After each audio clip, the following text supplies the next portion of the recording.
Hi, this is Jerry Amernick, the author of Babe Ruth, A Superstar's Legacy, now available on Amazon at Amazon.com in both print and as an ebook, and also at the site BabeRuthLegacy.com. Today we're back with the Babe Ruth Legacy interviews, and we're going to talk more about the business side about Babe Ruth, and especially the brand of Babe Ruth.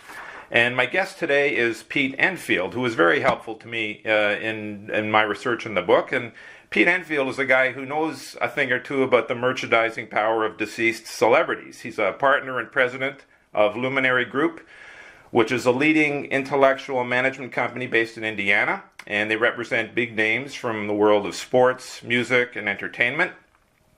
They represent the likes of such baseball greats as, aside from Ruth, Satchel Paige, Walter Johnson, Cy Young, other sports such as Johnny Unitas from football, golf Sam Snead, Jesse Owens, Knute Rockne, Vince Lombardi, but Babe Ruth is their biggest client. Pete, welcome to the Babe Ruth Legacy interviews. Hi, thank you, Jerry. Thanks for having me. So, I understand that you've been involved in doing deals with Babe Ruth for quite some time. Can you tell us how you got involved with that? Sure. My venture into the Babe Ruth licensing world began in 1994. I was in between second and third year of law school Right. in Indianapolis, and had the opportunity to work for a company that at the time was representing the Babe Ruth brand. So initially my involvement was really more from the legal side, working with the legal team, the general counsel, and protecting Babe's name, likeness, image, and most of that was done through infringement work and identifying infringements and contacting them and just cleaning up the marketplace. So that was in 94, and in 95 had the fortune to transition from the legal side to more of the marketing and licensing side, which despite my legal background fit more neatly with my interests, if you will. And at that time, the involvement from transition from the legal side to much more of a deal-making side, identifying opportunities for Babe, pursuing those opportunities, and hopefully finalizing license agreements. So here we are, 23 years later, and Babe is very much at the central part of what we do on a daily basis here at Luminary. Now, you told me when we talked earlier, you said back in the 1990s, I guess it was, you call it the Wild West of licensing. Why was that the case? Well, really because while licensing started in various iterations many, many years and decades ago, as far as mainstream licensing of personalities on various items, from T-shirts to calendars, posters, figurines, all of that stuff really gained steam in the early to mid-90s. I think a lot of legwork was done by agents at the time to help establish a marketplace for these personalities. And so in the 1990s, I think Major League Baseball kind of wrapped their arms a little bit about what they had from licensing their intellectual property rights. It happened to merge very well with icons like Babe Ruth, and so companies from all walks of life, so to speak, and in all industries secured necessary licensing from Major League Baseball and from these players to feature them in uniform on a whole variety of products. So, and at the time, it's new for everybody. So representatives and estate owners, or estate members and rights owners, were willing to license these properties in a whole variety of categories and with many different companies in the same categories. So you just had a flurry of activity.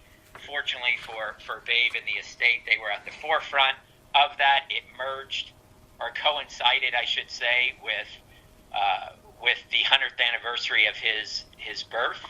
So that would be in 1995. So that was celebrated in 1995. The agency at the time developed a logo and a brand identifier, if you will, for licensing programs during that period.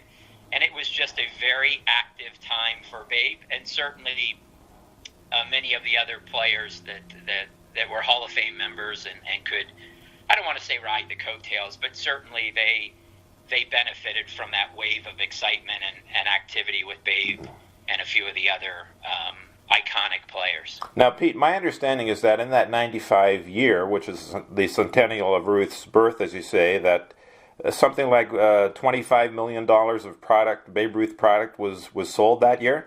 That sounds about right. Obviously, that was a few years ago, but I think from a retail standpoint, that certainly was a number that was in that range, was mentioned quite frequently during that time, so I think that's pretty accurate. Okay. So for our listeners who may not understand, you mentioned, of course, you're a lawyer, you have a degree in sports marketing from Indiana University, and you told me once before that you grew up as a sports junkie, so you're obviously doing the kind of work that you like. Tell our listeners what it is exactly that the Luminary Group does on behalf of Babe Ruth and the Babe Ruth estate. What kind of things what kind of work do you do? So at the core of representing Babe is protecting his rights. So the legal aspect of this area of business, which is based on the right of publicity, which is the ability of a person or their surviving heirs to control the commercial use of their name, likeness, image, signature, and other intellectual property rights. So in order to represent those rights effectively, we have to have a very strong legal foundation. So first and foremost for Babe is policing the marketplace of unauthorized uses and dealing with those uses effectively and in a judicious manner. I mean, not every use of Babe is unauthorized, or I should say, some may be unauthorized, but it doesn't necessarily mean they fall into the illegal category. But we have to be diligent and vigilant about protecting those rights because it establishes the baseline of what we operate under in doing deals with companies moving forward. Plus, it provides a security to those companies that we are working with that, hey, the value of our license is going to be protected. We don't want to be the one that's paying the Babe Ruth family and the estate a royalty and then see our competitors doing the same thing without a license. Right. Okay. So we have to by protecting those rights and being vigilant from a legal perspective, we are assisting our existing licensees in protecting the value of their license. So once we do that, we also, at the end of the day, the estate would love to see the Babe Ruth brand monetized in a selective way, not to anybody and everybody that wants to use them, but in a way that fits neatly into the ideals that they and we have for Babe Ruth now and moving forward. So then we look for companies, we monitor trends in the marketplace, we see what companies are doing, perhaps with other personalities that might be similar to Babe, and we will identify those companies and pursue them in hopes of establishing a strategic licensing arrangement with them that allows them certain rights to use Babe Ruth, and at the same time, hopefully establish a nice monetary stream for the estate moving forward. Right. So it's a little bit of a, legal is probably the main component because without establishing those rights and without clearly marking the territory, if you will, we're going to create a scenario where companies are using him without permission or looking to take great liberty with him. So we have to be very aggressive in protecting that. And with that, if we do that effectively, it'll lead to a nice licensing program of uses that are permitted by the family. Okay, well, I'm going to want to talk about the brand, but I'd like to give our listeners just some examples here of some of the companies that that have been associated with Ruth. And if we go back, I mean, we've got, Sears, Coca-Cola, which goes back, the Bradford Exchange, Pepsi. There was a popular animation ad for TV with Lipton iced tea. Another TV ad was Mercedes-Benz. And then if you go through all the companies, Sony, Chevrolet, Bud Light, Boeing, Jockey International, American Mint, Kia Motors, Knights of Columbus, Anheuser-Busch, Nestle, Coors Light, Visa, Citibank, Nike, Adidas, Majestic Athletic, which is the official on-field uniform of Major League Baseball. It just goes on and on and on. And the thing that's astounding is that this is a guy who's been dead since 1948. And never mind, Leaf trading cards, Topps, and Panini, and all those we can talk about. It just seems to go on and on. What is it about the Babe Ruth brand? And you say he's your biggest client. Tell us a little bit about that. I mean, how big is big, and how much money is it worth?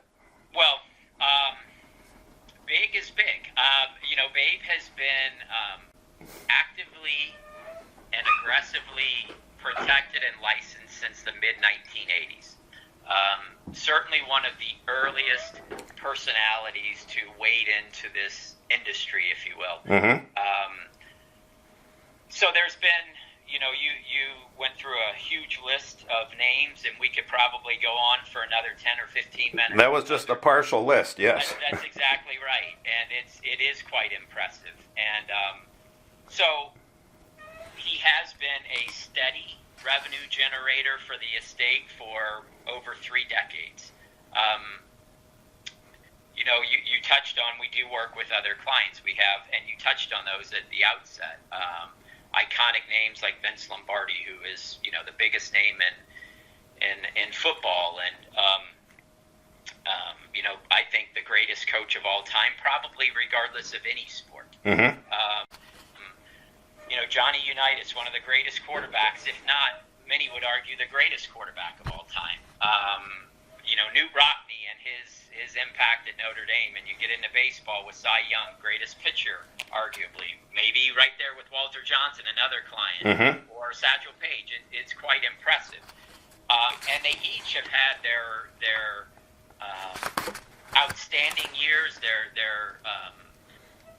increased activity from a licensing standpoint. But year after year, consistently, Babe stands at the top. And I think there are reasons for that, one of which is while the NBA may be the number one sport in today's climate, from a fan activity standpoint, a viewing standpoint, I think baseball is much more established and intertwined with the fabric of our society. Right. It has been for 100 years. Yeah. And the biggest name in that entire time is Babe Ruth.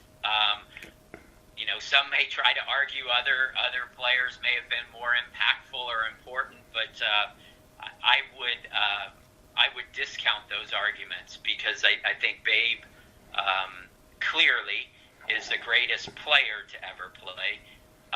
He is the biggest personality, I think, in baseball history. Yeah. And he came along at the perfect time. Yeah. When the country needed him, when the people needed him, when baseball needed him. And I think, we can list a variety of factors about him and why I think all of that is true. And we will probably get into that. But all of that has led to this ongoing fascination with him, and has positioned him at the top, certainly of Luminary's client list, but also just in talking with the various companies that are licensees of MLB that not only license Babe and some of our other baseball clients, but certainly some of the other greats of the game, Mickey Mantle and Joe DiMaggio and others. Right. And the constant feedback is Babe is the leader and the one that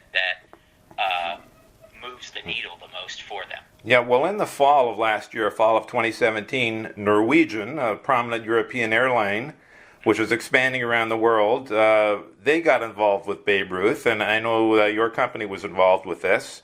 And they put heroes, the faces of heroes, on the tail fin of their jets. And for their American destinations, Babe Ruth was the first American on a Boeing 787 Dreamliner aircraft. And this was an interview I did with one of the executives at Norwegian. And I said, well, why Babe Ruth? He said, well, there's nothing more American than baseball. And he said the Bambino set record after record, shaped the sport into the national and worldwide spectacle that it is today. And he said, in a time when so much divides us, the sport of baseball is one rare pastime that brings people together. The game Babe Ruth devoted his life to was and still is part of the glue that forms the fabric of the United States. He's inspired so many millions of people, and it makes him a perfect choice. So you got these jets going around the world now with a giant likeness of Babe Ruth on the tail fin. Right. It's quite impressive, and I know you've seen the artwork, and they did a fabulous job of capturing Babe in a very flattering manner, and I know the estate was just thrilled with not only the program, but just the artwork itself. Right. Babe Ruth has also been featured on, by my count, at least 2 stamps with the United States Postal Service. And well, we always have the story of the Baby Ruth candy bar, and that's another story into itself. We need a couple more interviews for that, Jerry. Yeah, for that one for sure. But what is it about Ruth? As you know, my book is about the legacy. It's not a biography. It's about the legacy, and this is about the business side, the branding side. What is it about Ruth that makes him such a powerful brand so many years after he is gone? Sure, I think it's a combination of things, Jerry, and I'll touch on some of those that I have given thought to it over the years, because being involved with the estate since '94, so we're here at 24 years absent, a small little window. I've had a lot of opportunity to do a lot of deals, but just to witness firsthand his appeal and just a broad range of product categories and advertising opportunities. So I've often asked, well, what is it? And as you touched on, I am a sports fan, grew up just immersed in the sport, so I have an appreciation for these athletes and for history. Unfortunately, obviously, didn't get to see him play, but read a lot about him. But then to witness it firsthand from a business standpoint has been humbling and remarkable and astonishing. And it's like, okay, so what is it about him? Well, one, I think you can look and say, well, there's something about the name and his nicknames. I mean, yeah. Babe Ruth. I mean, there's something about that. It's unique. There's a Mount Rushmore quality to it. Yeah, there is. And if his name were Bob Smith and he accomplished or managed to put up similar numbers as to what he did as Babe Ruth, I'm not so sure it would have the same appeal. Maybe he would. Yeah. But there's something about that name that I think people really gravitated towards, and as you said, kind of has a Mount Rushmore feel to it. Yeah. And then you piggyback off of that with the Colossus of Clout, and the Sultan of Swat, and the Great Bambino. I mean, those are things that, heck, Jerry, we as we talked about before, Ruth, in any sport, when they talk about the greatest basketball, Michael Jordan's the Babe Ruth of basketball. Yeah. And these prodigious home runs being hit today, those are Ruth shots. So there's just that name has such a magnetic appeal that I think, pulls people towards it. I don't know any other athlete where their name has become an adjective, the Ruthian. No. I mean, I think one that you could probably put in the same stratosphere, but certainly not on the same level as somebody like Michael Jordan with the Air Jordan. It's kind of taken on its own little persona, if you will. But still, you're not referring to the others as the Michael Jordan of this. I mean, it is the Babe Ruth of cycling, the Babe Ruth of basketball, whatever it may be. Yeah. And the Ruthian shots and the Ruthian accomplishments, it speaks to. I just think it speaks to the magnetic appeal of his name and how it's just it took on a life of its own. And then you combine that with his persona. He was a very outgoing guy. He had a kind of a magnetic, gregarious personality that endeared him to fans. He was somebody, I think, because of his upbringing, people people could really relate to him. He wasn't a person that was a byproduct of privilege. He was one who really, grew up in some tough environment and had to go through some hard knocks, and I think people could really identify with that. Right. You told me, Pete, some time back, you said there's a lot of safety and security in associating with an iconic personality like Babe Ruth. Yeah. Well, I think part of that, Jerry, is, Babe is dead, and has been dead for, here we are 70 years. Right. Or coming up on 70 years. So I don't think there are any proverbial skeletons in the closet. Babe has been the most written about, I think, baseball Hall of Famer in history. Sure. And you could speak to this probably better than I, but certainly one of the most written about American personalities probably in history. Yes. So I think most of the stones have been unturned, and we don't have to worry about, as a business, we don't have to worry about picking up the paper tomorrow or getting on Twitter or any other social media channel or platform and worry about reading something about Babe Ruth. Right. That's going to negatively reflect upon him, and have companies say, we can't associate with him.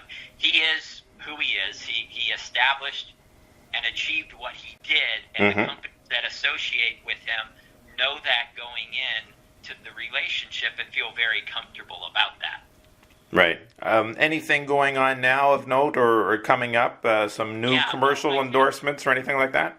Sure. I think something that that you may have seen that's hitting the social media platforms right now is his re-emergence in Sony's MLB The Show video game. He's been absent for the last handful of years, and he will re-emerge as a prominent legend and player within the MLB, or within MLB The Show, right, for the next 3 years. Okay, so yeah. It has been promoted heavily. He can be seen in the promotional video that is will be available on Sony's website and other social media platforms. Right. And both Sony and MLB and those in the video game industry couldn't be more excited about Babe's inclusion. Yeah. So he's front and center in Sony's plans for the next 3 years at least. And then we're excited, continue to be excited. We have a couple negotiations going on from an advertising standpoint, but since they are not finalized, I'm not at liberty to discuss. But we're excited about the prospects of yet to come this year of some advertising campaigns that will prominently feature Babe or IP associated with Babe. Right. And then we have some great merchandise programs that are going on. We talked about this before, but copacetic clothing, also known as Roots of Fight, launched a Roots of Baseball line within the last 12 months or so, and Babe was at the forefront of their list. They released just a handful of icons, but Babe was the first to be released, and we see great things in store as Roots of Fight just continues to expand. So you don't see Babe Ruth going away anytime soon? No, Jerry, and from a selfish standpoint, from a business standpoint, no, we definitely don't want him going away anytime soon. But I just think, he's the biggest name in baseball history. Yeah. And with baseball still having such an appeal across a broad range of age demographics and gender demographics, and Babe being at the forefront of a licensing effort of these icons, I don't see him going away. Yeah. It doesn't mean we don't face challenges. I think we touched on this in prior discussions. I mean, the licensing industry has changed for all of us. In Mm-hmm. the mid-2000s, it started to change just a little bit, and then we had the economic collapse. So Right. it forced some companies out of the industry. Yeah. That may have been active before. It caused groups like us or Major League Baseball to reevaluate our licensing program. And I think what we're finding now is less is more. We're working with fewer companies, Mm-hmm. but in a more strategic way, and working with companies that we see a long-term relationship and vision with, as opposed to, as we touched on at the outset of the interview, the 90s, where, property owners were licensing to 5-10 companies in the Yeah. barrel category. Yeah. Now we're limiting that because we want those companies that we're working with to not have to worry about seeing a competitor on every Right. corner and every shelf in every store. And what we're finding, and I know Major League Baseball has found the same thing, that these programs are having much longer shelf life and much more sustained success. Yeah. So Yeah. we see that for Babe. We see several of the partnerships that we've put in place for the estate to be in place for 5 years or more from now. So we don't see Babe going anywhere. Yeah, so it's 2018, and Babe Ruth has been gone since 1948. He hasn't played a game since 1935, and you're talking about long-term relationships with companies, and that's just how it is with Babe Ruth. Well, Pete, I want to thank you for joining us with the interview today, and I know you'll be doing a lot of work with Babe Ruth down the future, and I'm sure we'll stay connected for some time yet. I want to thank you. That sounds great, Jerry, and just great job on your book, and really been a pleasure working with you. Okay, thank you, Pete. Thanks.